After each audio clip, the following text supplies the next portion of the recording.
We're back with hedge fund titan, Michael Novogratz. You've publicly spoken about inequality. You've raised some concerns.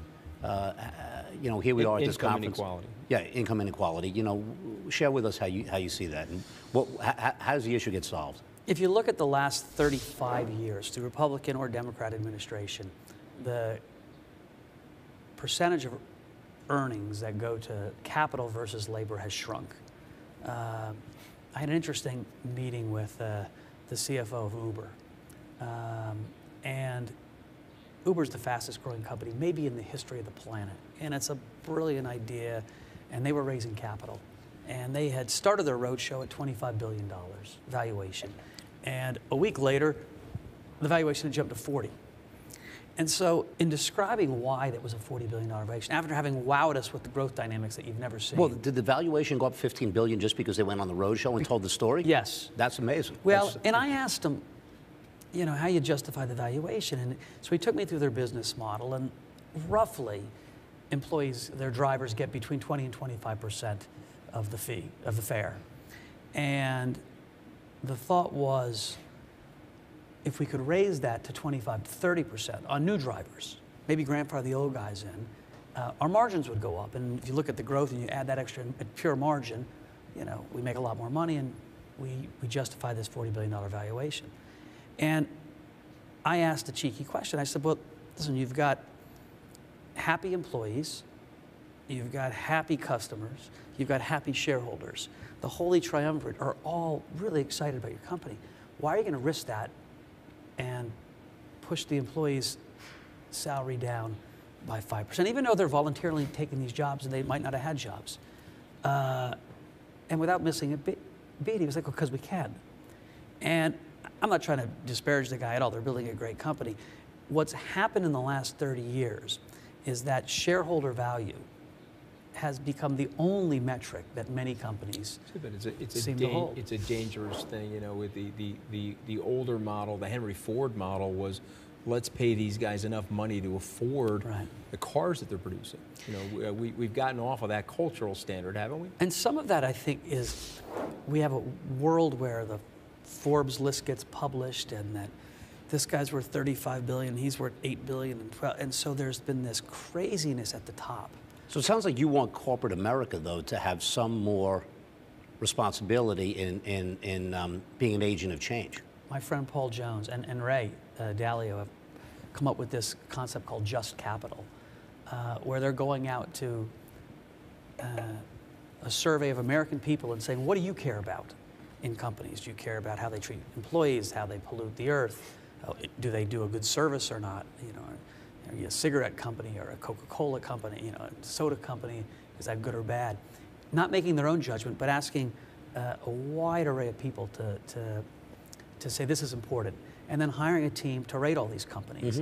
And it's not because they want to get up on a soapbox and preach. They just want to start the dialogue that maybe we need to look at business in a different way. Are you looking, I mean, we're not getting into specific investments, but are you thinking at Fortress in terms of sort of social responsibility with investment capital? You know, it's a very interesting question, because it's easier to come up and pontificate and then you look at your own business. And so macro is a really sweet spot in terms of not having to answer that question. Exactly. I have two awesome partners that run very complicated businesses that have, and you know, we run the firm in silos that make their own decisions on how they invest. And you know, these are all questions that most investors haven't wrestled with because it's not been in the DNA.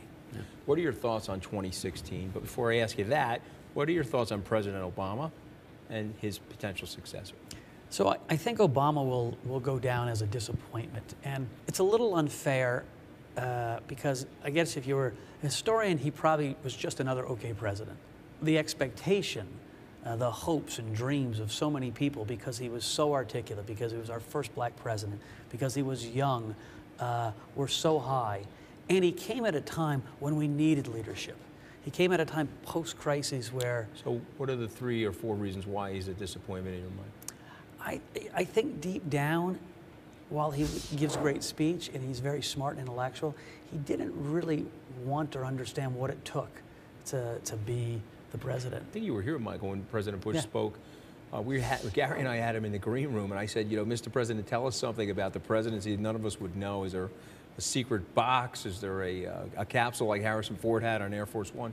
And he laughed and he said, let me tell you, he says, I'll tell you a secret. There's nobody that's qualified for that job. You don't have the right experience entering that job. I don't care if you're a military commander, a governor. When you get the job and you read the 8 a.m. national security briefing on the 21st of January, it's a totally different life experience in terms of what you have to handle. So, you know, some of it's practical even. So, you know, Clinton was famous for constantly working the system, congressmen and senators to advance his agenda. yeah. You know, we hear constantly from our contacts at the Hill that Obama just never got into that Are game. you publicly supporting any of the candidates yet? Not yet. You know, I'm looking at them all. I mean, it looks like it's going to be a Hillary versus Bush race if I had to handicap it. There's a big Republican field. It'll be an interesting primary season because there's a lot of articulate and bright, well-spoken Republican candidates. You know, I'm, for the most part, a center-left guy. And, you know, Hillary seems to continue to unfortunately, make her road more challenging. Taking away that tight baggage, her policies kind of line up straight where I would. Before we let you go, any advice for young people that want to enter our business? Yeah, so I think the most important thing entering the business is to try to get a holistic idea of how the whole gig fits together. You know, I've got friends that are corporate bond salesmen that have spent 20 years that are just corporate bond salesmen. And I was like, listen, figure out what the equity capital markets guy does. More of a general practitioner. Well, at least understand it, because then you can start figuring out when a butterfly flaps its wings in Tanzania, how it impacts a widget price in Wichita. Well, we want to get you back here on Wall Street. We really appreciate the time that you spent with us. Thanks so much for being such a great contributor to the SALT conference as well. We'll be right back. This is the new Wall Street Week. Next.